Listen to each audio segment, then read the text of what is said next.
आर्य वीर दल के आज के इस सम्मेलन में विश्व के अंदर भारत के योग की परंपरा को सहज और सरल भाषा में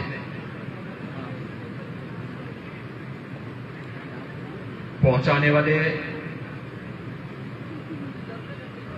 योग गुरु पूज्य स्वामी रामदेव जी महाराज, प्रदेश सरकार में मेरे सहयोगी मंत्रीगण श्री धर्मपाल सिंह जी, श्रीमती गुलाब देवी जी, श्री संजय गंगवार जी, पूर्व मंत्री और बागपत से लोकप्रिय सांसद डॉक्टर सत्यपाल सिंह जी, जिला पंचायत के अध्यक्ष डॉक्टर सैफाली सिंह जी, महापौर मुरादाबाद से विनोद कुमार अग्रवाल जी, माननीय विधायक रितेश गुप्ता जी, हरि सिंह ढिल्लों जी, सत्यपाल सैनी जी, जयपाल सिंह व्यस्त जी, गोपाल अंजान जी, पूर्व सांसद कुंवर सर्वेश सिंह जी, इस कार्यक्रम के आयोजक श्री ज्ञानेन्द्र गांधी जी, राजीव गुलाटी जी, ज्योतिष्ना गुलाटी जी, सुरेश जैन जी, सुरेश चंद आर्य जी, आचार्य पंकज जी, ओम प्रकाश जी और बड़ी संख्या में यहां पर उपस्थित प्रदेश के सभी 75 जनपदों से आए हुए सभी आर्यवीर भाइयों बहनों, मैं आप सबका आर्यवीर दल के गठन और इसके संस्थापक स्वामी नारायण स्वामी जी के इस पावन कर्मभूमि पर आप सबका मैं हृदय से अभिनंदन करता हूं।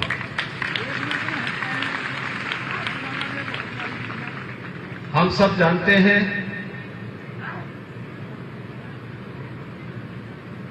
कि भारत के अंदर आजादी के आंदोलन को एक नई गति देने के लिए आर्य समाज की महत्वपूर्ण भूमिका को कोई नकार नहीं सकता।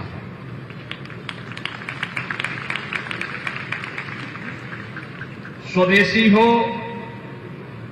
या क्रांतिकारियों की एक बड़ी टीम आजादी के आंदोलन के साथ नेतृत्व देने के लिए उस कालखंड में खड़ा करने में आर्य समाज ने सबसे बड़ी भूमिका का निर्वहन किया था।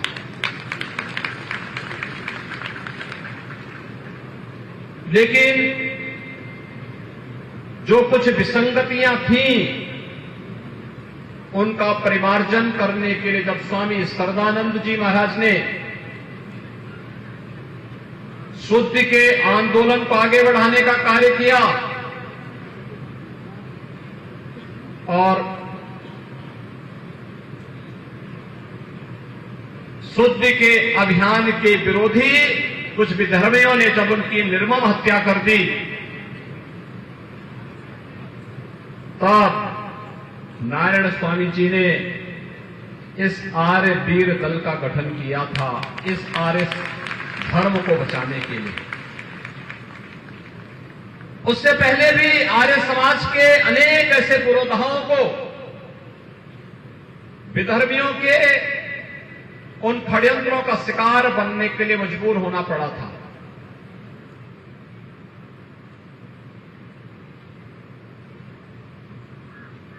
स्वामी सरदानंद जी ने शुद्ध के जिस यज्ञ को आगे बढ़ाया था, शुद्ध का यह यज्ञ जब आजादी के आंदोलन के साथ जुड़ता है तो अनेक क्रांतिकारी आजादी के आंदोलन के वाहक बन गए और देखते ही देखते 15 अगस्त 1947 को विधर्मियों को और ब्रिटिशर को इस देश को स्वतंत्र करने के लिए भी मजबूर होना पड़ा था।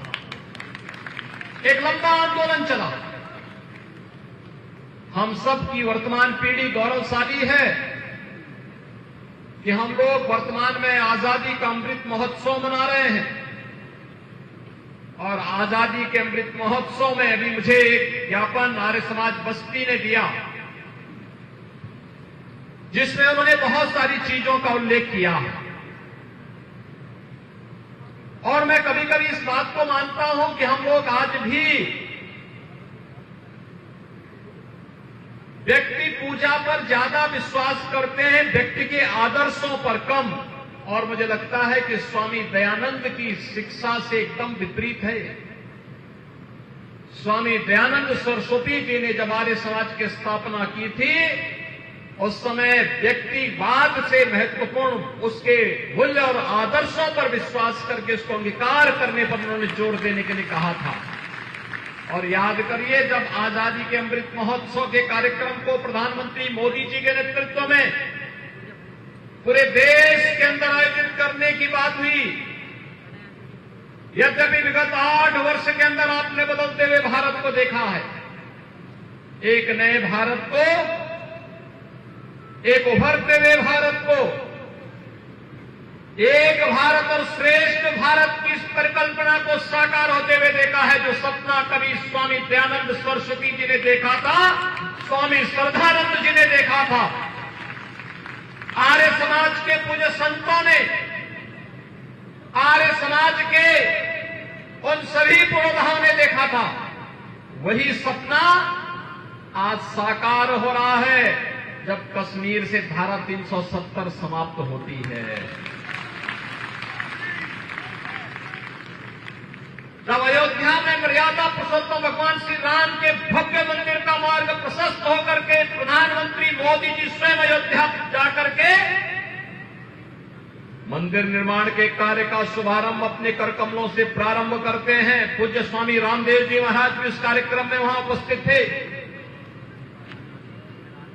केदारपुरी का पुनरुद्धार का कार्यक्रम होता है। ये भारत की आध्यात्मिक और सांस्कृतिक परंपरा का संगनाद वैश्विक मंच पर एक बार फिर से पुनर्स्थापित करने का अभियान है। जब योग की परंपरा को वैश्विक मंच पर स्थान सम्मान दिला करके 21 जून की तिथि को विश्व योग दिवस के रूप में मनाने के लिए पूरी दुनिया के अंदर आह्वान होता है और वह तब भारत के लिए गौरव का दिन होता है। ये सपना स्वामी दयानंद सरस्वती का ही सपना साकार होता है।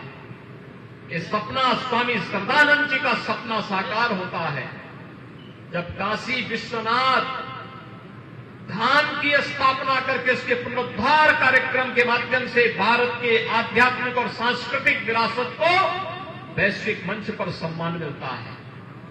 भाइयों बहनों,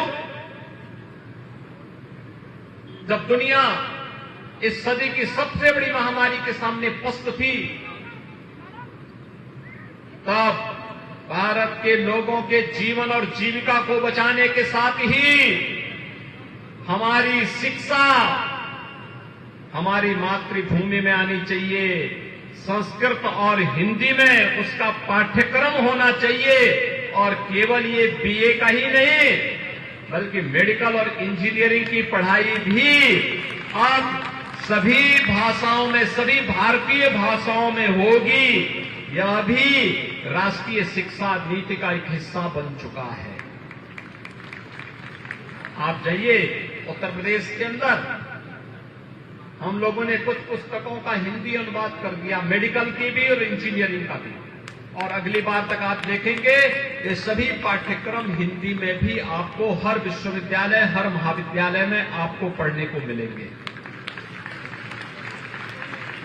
ये भी महर्षि दयानंद सरस्वती का ही राष्ट्र गौरव के गोदकार हिंदी के गौरव को अनुभूति कराने वाला क्षण है।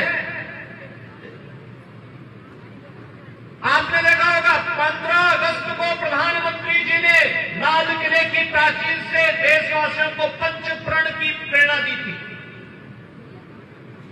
उस पंचप्रण में एक विरासत के सम्मान का भी है और महर्षि दयानंद सरस्वती की विरासत पर भी हर भारतवासी गौरव की अनुभूति करता है।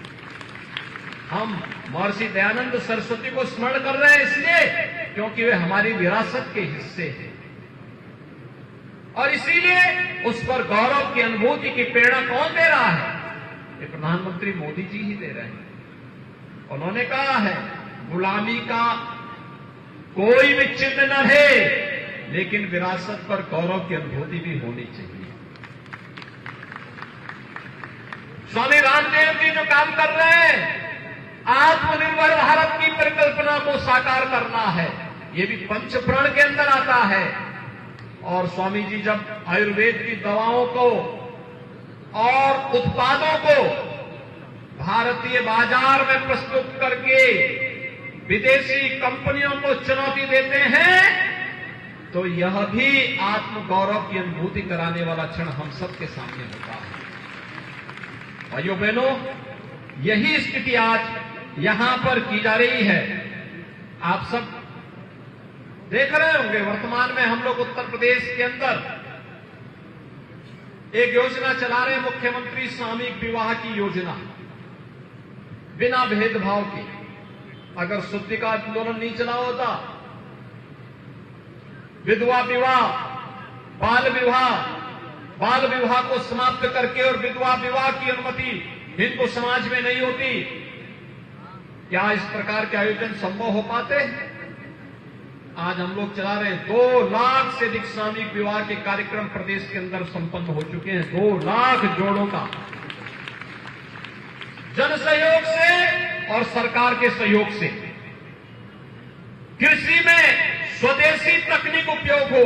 और अब तो आपने देखा होगा प्रधानमंत्री मोदी जी ने प्राकृतिक खेती को, गौ आधारित खेती को पूरे देश के अंदर युद्ध स्तर पर आगे बढ़ाने के लिए भी एक नए कार्यक्रम की शुरुआत की है। यूनियन बजट का हिस्सा इसको बना दिया है। अकेले उत्तर प्रदेश के अंदर हम लोग 1,10,000 हेक्टेयर खेती में हम लोगों ने प्राकृतिक खेती प्रारंभ कर दी है। अगले 1 वर्ष के अंदर 1 लाख हेक्टेयर खेती को फिर से इसके साथ हम जोड़ने की कार्रवाई को आगे बढ़ा रहे हैं। यानी विषमुक्त खेती में विष से मुक्त खाद्यान्न तो पैदा होगा ही होगा। हमारी गौ माता की रक्षा भी उसी में छुपी हुई है, उसी में गौ माता की रक्षा भी होगी। अब गौ माता की जय बोलने से जय जयकार नहीं होने वाला है, उसके इस आस्था का सम्मान करने के लिए हमें उस प्रकार के कार्यक्रम के साथ जुड़ना ही होगा। और प्राकृतिक खेती उत्तम साधन है। पूरे देश के अंदर हर राज्य में एक नई प्रतिस्पर्धा प्रारंभ हुई है कि हमें प्राकृतिक खेती के साथ जुड़ना चाहिए। और आज जो कार्यक्रम भी तेजी के साथ आगे बढ़ा है और साथ साथ मैं आपको बता ही रहा था, आयुष पद्धति को देश के अंदर मिलना सम्मान पहली बार ये हुआ है। योग को, आयुर्वेद को, प्राकृतिक चिकित्सा को, यूनानी, सिद्धा, इन सभी परंपरागत चिकित्सा पद्धतियों को भारत के अंदर सम्मान मिला है। और इसके लिए आयुष मंत्रालय का गठन भी प्रधानमंत्री मोदी जी ने ही किया है। भाइयों बहनों, ये जो नया भारत है, ये नया भारत अपने ऋषि मुनियों की परंपरा पर गौरव की अनुभूति करता है। ये नया भारत हमें केवल एक सैद्धांतिक ज्ञान तक ही सीमित नहीं रखता है। ये नया भारत तो हम सबको एक और माता भूमि पुत्रोहम पृथिव्या के इस पवित्र भाव के साथ हम सबको जोड़ता है, तो दूसरी तरफ इसको हम अपने व्यवहारिक जीवन में कैसे अंगीकार कर सकते हैं, इसकी भी एक नई प्रेरणा हमें प्रदान करता है। और आज हम सबको इस बारे में ध्यान रखना होगा कि हम सब जब संस्कारवान होंगे, अपनी मातृभूमि के प्रति जब हमारे मन में एक भावनात्मक लगाव होगा, अपनी विरासत के प्रति सम्मान का भाव होगा, आत्मनिर्भर भारत की परिकल्पना को साकार करने का एक जज्बा होगा, तो परिणाम अपने आप ही सामने आएंगे। और परिणाम को प्राप्त करने के लिए परिक्रमा नहीं, पुरुषार्थ की आवश्यकता पड़ती है, पुरुषार्थ। और उस पुरुषार्थ के लिए आप सभी आर्य जनों का आह्वान करूंगा मैं, आप सभी प्रदेश के अंदर इस सकारात्मक भाव को आगे बढ़ाने में, ऋषि परंपरा के इन सभी भावों का प्रचार प्रसार करने में अपना योगदान दे। आने वाला समय भारत का समय है। वर्तमान समय में वैश्विक मंच पर कहीं कोई समस्या खड़ी होती, कोई क्राइसिस होती है, दुनिया भारत के अंदर देख रही है, प्रधानमंत्री मोदी जी के नेतृत्व पर विश्वास कर रही है। हम सबको भी अपने इस भारत पर गौरव की अनुभूति करते हुए अपने आप को इसके साथ जोड़ना चाहिए। मुझे प्रसन्नता है, हमारा युवा दुनिया के अंदर सबसे प्रतिभाशाली युवा है। ये उत्तर प्रदेश के आर्यवीर हैं। जैसे दुनिया के अंदर भारत सबसे युवा देश है, ऐसे ही भारत के अंदर उत्तर प्रदेश सबसे युवा प्रदेश है। सबसे अधिक युवा हमारे पास है। लेकिन ये युवा शिक्षा से, संस्कृति से, संस्कारों से, शिष्टाचार से आत्मनिर्भर भारत की इस परिकल्पना को और एक भारत श्रेष्ठ भारत की इस परिकल्पना को साकार करने के साथ आगे बढ़ सके, ये आज की आवश्यकता है। और इसीलिए राष्ट्रीय शिक्षा नीति इन सभी बातों को लेकर के आपके लिए आई है। राष्ट्रीय शिक्षा नीति यह भारत को फिर से विश्व गुरु के रूप में स्थापित करेगा।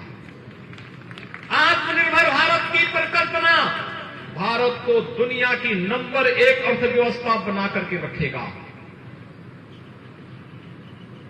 दुनिया के अंदर भौतिकता के पीछे भाग रही दुनिया को वास्तव में उसके जीवन में परिवर्तन लाने का काम अगर कोई करेगा तो भारत की आध्यात्मिक और सांस्कृतिक परंपरा ही कर पाएगी। और इन सभी बातों को लेकर के, भारत की इस ऋषि परंपरा को लेकर के आप सभी आर्यजन बृहद स्तर पर आगे बढ़े। मेरी आप सबसे एक बात के लिए मैं आपसे आग्रह भी करूंगा, और वो आग्रह होगा, हमें सरकारों के कार्यक्रमों की जानकारी भी अपने पास रखनी चाहिए। क्योंकि जब हम जनता के साथ संवाद बनाने के लिए जाते हैं तो हमें सरकार के कार्यक्रमों की जानकारी भी देनी चाहिए। बड़े पैमाने पर हम बड़े समुदाय को अपने साथ जोड़ करके, जहां कहीं भी छूआछूत और अस्पृश्यता हो, जहां कहीं भी भेदभाव हो, जहां कहीं भी विधवा विवाह के खिलाफ कोई आवाज उठा रहा हो, बाल विवाह को लोग प्रश्रय दे रहे हो, बहु विवाह को कोई प्रश्रय दे रहे हो, जहां कहीं भी कोई सामाजिक विकृति जन्म ले रही हो, उस विकृति के खिलाफ हम सबको खड़े होकर के सामूहिक रूप से उस लड़ाई को लेकर के आगे बढ़ना ही होगा। जिस समय आप सब संकल्प लेंगे, एक बार फिर से महर्षि दयानंद सरस्वती जी के सपने को साकार करने वाला भारत आप सबको दिखाई देगा। इस विश्वास के साथ मैं आज के इस कार्यक्रम में आप सभी आर्यजनों को एक बार फिर से हृदय से इस कार्यक्रम के लिए बधाई देता हूं। आप सबका अभिनंदन करता हूं, विश्वास करता हूं हम सब मिलकर के महर्षि दयानंद सरस्वती जी के, महर्षि सरदानंद सरस्वती जी के सपनों का भारत बनाने के लिए प्रधानमंत्री मोदी जी के नेतृत्व में कार्य करेंगे। इस प्रतिबद्धता के साथ आप सबके इस आयोजन के प्रति मैं अपनी शुभकामनाएं देता हूं। धन्यवाद। जय हिंद।